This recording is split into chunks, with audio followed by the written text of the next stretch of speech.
And we begin with that breaking news. A small plane crashing in a Detroit neighborhood near City Airport. Let's get right to 7 Action News reporter Dave Llewellyn live at the scene. Dave, what can you tell us?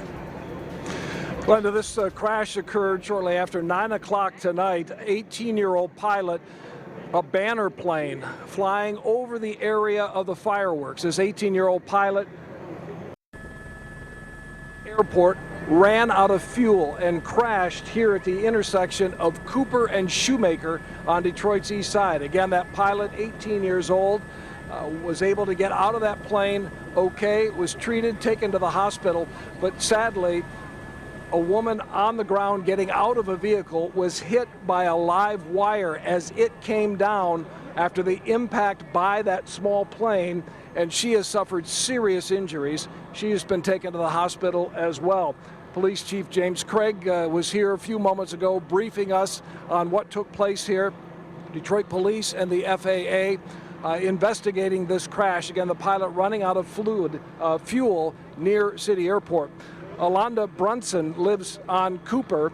She was in her home earlier tonight. And Alonda, you said you heard a crash. Yes, I heard two pops simultaneously and then one boom. And the power went basically down. It was a brownout. And I'm feeding my son and I'm trying to figure out what was going on. I'm like, oh my God, I knew it was a transformer that went out from the status of the electricity in the house. At that point, I heard a lot of people screaming, oh my God, I told you, look up. And at that moment, because I heard all the commotion behind my home, I thought maybe my house was on fire. So I told my son to stay still. I ran outside to see what was going on. I didn't see any fire.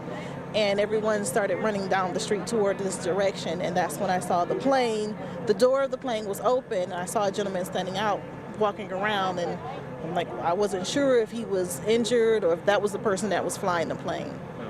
But clearly a lot of activity here as a result. That plane still in place on the ground. Scary situation to be sure. Definitely. I mean, with so many kids out right now with the summer and it's 93 degrees, you know, everyone's out playing and the fireworks are today, so it was real scary. Yeah, it's a very active scene. Alonda, thank you very much. Still a very active scene here at Cooper and Shoemaker tonight. Again, Detroit Police on the scene. FAA will investigate this as well. As you can see in the distance, this small plane is on the ground still on Cooper Street, just to the north of Shoemaker. And again, a very, very active scene at this time. Again, we can tell you the 18-year-old pilot suffered some minor injuries, but treated, transported to the hospital. But again, a victim, female victim, on the ground, hit by a live wire that came down as a result of this small plane crashing here on Detroit's east side. We'll continue to follow this story and have updates later for you. For now, we're on the east side. Dave Llewellyn, 7 Action News. Glenda, Heather, we'll send it back to you. All right, thank you, Dave.